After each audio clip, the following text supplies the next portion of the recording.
starting our Possum crochet kit. We're going to start with the very first round one.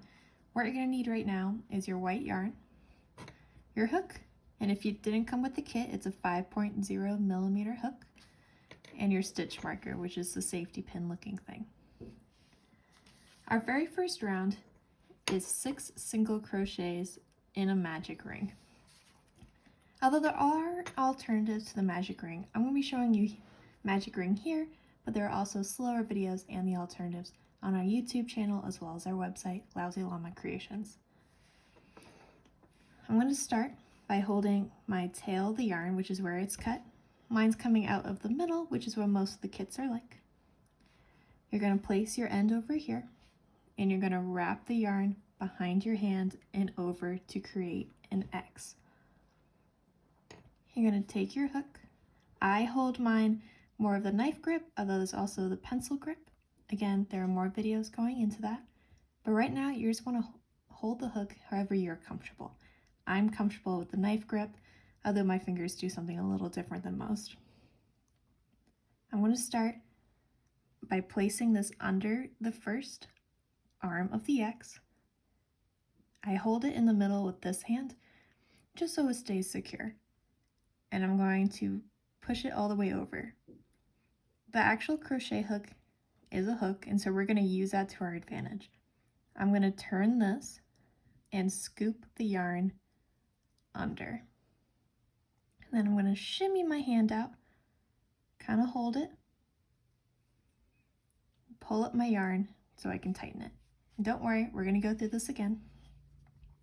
But once you're here, you're going to want to pull a little bit of the yarn through the loop. This is called a chain, used in one chain. And that would be your magic loop or magic ring without the single crochet. But let's show that again.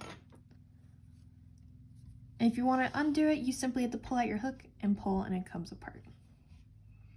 So I have my dead end over here, my tail, wrapping behind the hand to form an X, and then pinch in the middle. Take your hook, go under, and then over, and you're going to turn your hook so it scoops the yarn through. And here I kind of hold in the back, and I shimmy my hand out. I shimmy my fingers around so I can pinch it. I pinch right at the base so it's easier for my chain. And I do one chain. Okay, that's how you do a magic ring. Now let's add our 6 single crochets onto it. To do that, you're going to take your hook and you're going to go under the 2 pieces of yarn. And then you're going to tighten it with this finger. There are a lot of different ways to hold the yarn. I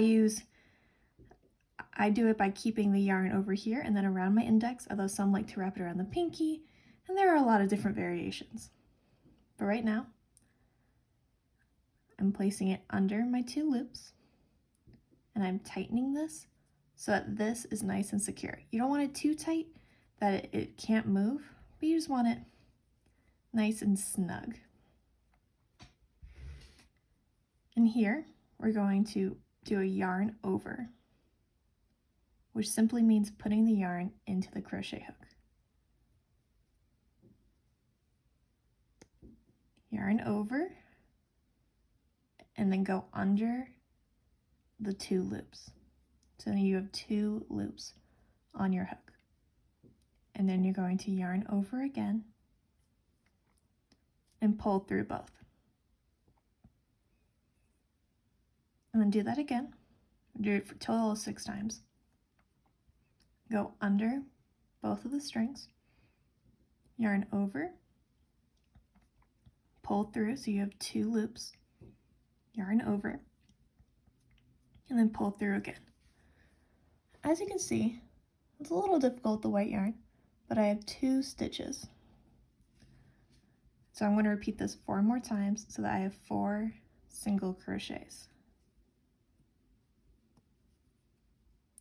This is my 3rd one.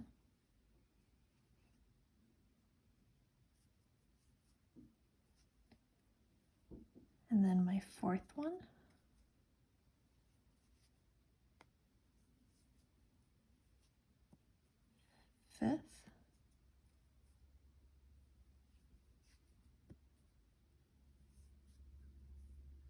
And if you're having some difficulties, you want to make sure that you're turning your hook so it slides under. Now you have this wonky thing. You're going to keep your hook in and pinch right here. And taking our tail, we're going to pull it through so it actually makes a ring or a circle. And that's how you do a magic ring, which is the first round of the possum. With our stitch marker, we're going to put it in the last stitch that we made, which was stitch number 6. And part of a stitch is that we have 2 loops. It creates a V shape or an oval. This is stitch number 5, but this is 6. And we want to take our stitch marker and go through both of those and then close it so it's nice and secure. And I might tighten it a little bit. We're going to embroider this at the end, so if it's a little looser, that's okay. But you can play around with your tension a bit right there. All right, I'll see you in the next video for round 2.